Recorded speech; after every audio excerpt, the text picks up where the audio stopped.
Is the How to Train Your Dragon series as good as everyone says? Honestly, I couldn't tell you because I haven't seen it. But with the live action movie coming out and everyone talking about how it's one of the best trilogies in history, I had to bite the bullet and watch it. Now, I haven't seen all three of them yet. I only watched the first installment. So I'm only going to talk about that and predictions that I have for the second. And even though y'all know what's going to happen, I just want to do this for prosperity and for anyone else who wants to watch this for the first time. That being said, spoilers for How to Train Your Dragon. So immediately, I have to say this film slapped. I don't know what I was expecting. Truly, I had no idea what this film was about. I just knew there were Vikings and dragons and that they eventually conquered them. But instead, I got a story about self-discovery, legacy, tradition, and how the pressure we put on the next generation affects their mentality. Hiccup has to be one of the best young protagonists that I have seen in years. Within the first 10 minutes of the film, not only do they lay the groundwork for what his personality is like, but they also show us his place in the world and his moral code. Hiccup grew up in a Viking community, which rewards people who got hands. And while initially it seems like he's just some scrawny kid and that's why he's not into fighting or as good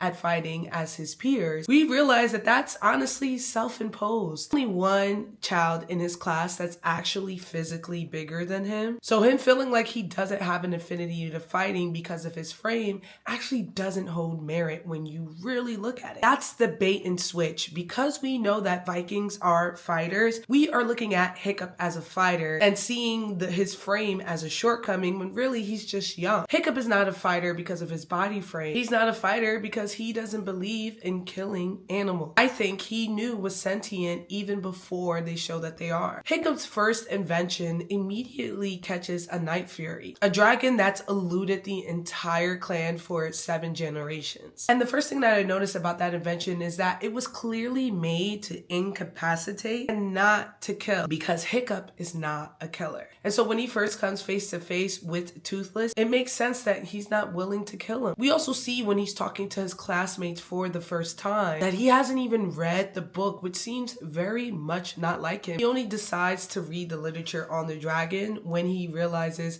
that he has an opportunity to connect with the one that he eventually befriends. And I'm not gonna hold you, initially when I saw the relationship between Hiccup and Toothless, I felt like maybe Hiccup was just building it because he wanted leverage over his town. I know it's a kid's story, but I'm from New York and I wanted to give Hiccup some dark motivation. He was acting like this big hero for Toothless for making him a prosthetic when the entire reason why Toothless couldn't fly was because Hiccup shot him down. And now that dragon can't fly without him. That being said, Hiccup clearly cares for Toothless. That's made clear in the final act where he risked his life to save him in the water and then does it again and trusts in him again when they take down that big dragon. And it also highlights what a good leader he is. Not only was he able to train and organize his classmates to pull dragons of their own and use it to save their clan, but he trusted them to make decisions that he wasn't in full control of. Creating a protagonist and a hero for the story that doesn't gain leadership because, you know, he's the hero or because his father is the leader, but because he genuinely deserves it and is good at leading. And I gotta say, I really bang with that. They also show that different leadership skills doesn't make you better or worse. While his father seems intolerant or mean,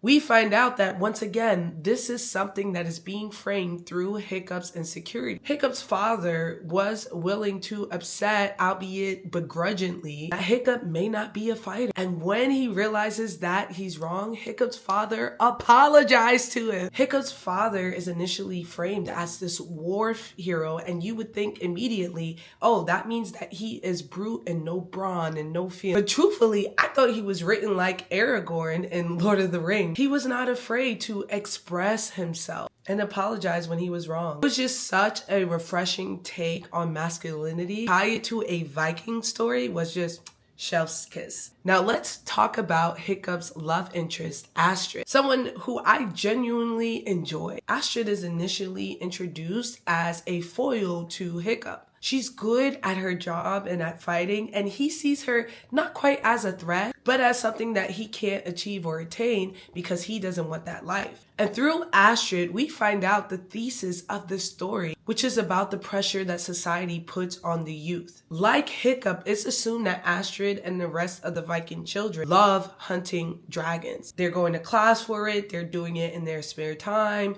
they're so excited over fighting. But in reality, Astrid makes it clear that they are doing this because this is something that they inherited. This is what they owe society, and so they feel a need to do it. And so if Hiccup had taken the time to truly get to know his classmates, he would have found out that they have more common ground than he knew. And that there is exactly my favorite themes of the show. The fact that Hiccup is his worst enemy. His insecurity and nervousness and naivety is what sets him back. His willingness to reach out and ask questions and try to connect with other people not only makes him a better leader, but makes the community better for it. But it also teaches you to own up to your issues. When we get to the final act and Hiccup comes to save the day, his father's first word to him is, "I did this." Accountability in a Viking story is honestly insane. And when you pair that with truly thrilling and beautiful action scenes, being supported by a score made by John Powell, who, if you didn't know, is the composer from movies like Wicked and The Bourne Identity, it should actually be illegal for DreamWorks to be able to go that hard. Now let's talk about the other protagonist, Toothless, a dragon that cannot speak, but whose journey we've been put on through the entire film. When we first meet him, he is a threat not just to the village, but to our main protagonist, Hiccup. But we're alerted that he's not dangerous